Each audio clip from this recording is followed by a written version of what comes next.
while people always think it's not true, you can always develop something amazing with a small team from the outside, right? And history has shown that, right? And so scale doesn't always give you, the regulators may not agree, but at least running the company, right? I've always felt you're always susceptible to, someone in a garage with a better idea.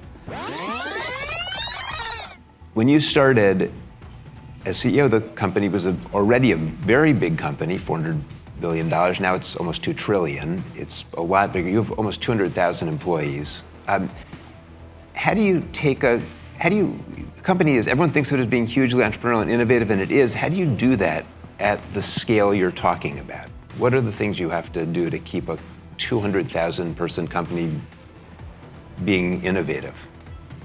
It's a great question. Honestly, it's a question which has always kept me up at night through the years. For all, one of the inherent characteristics of technology is, while people always think it's not true, you can always develop something amazing with a small team from the outside, right? And history has shown that, right? And so scale doesn't always give you, the regulators may not agree, but at least running the company, right? I've always felt you're always susceptible to, someone in a garage with a better idea. So I think how do you as a company move fast? How do you have that culture of risk taking? How do you incent for that? These are all things, which you have to actually work at it a lot. I think otherwise large organizations tend to default. One of the most counterintuitive things I've seen is the more successful things are, the more risk-averse people become. So counterintuitive. You would often find smaller companies almost make decisions which bet the company, right? And but the bigger you are, I think it's true for a large university, it's true for a large company, because you have a lot more to lose, or you perceive you have a lot more to lose.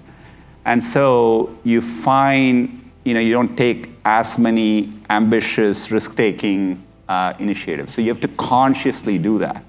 You have to push teams and to do that. And so you have to incent for that, right?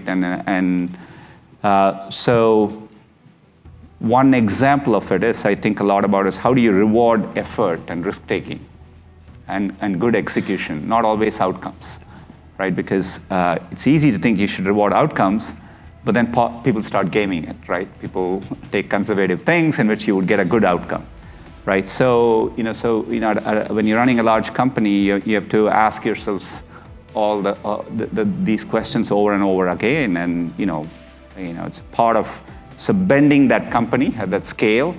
And we've had various tools. Google, even today, a lot of our ideas come from various parts of the company, being able to tap into it and encourage that. But I think it's always work in progress.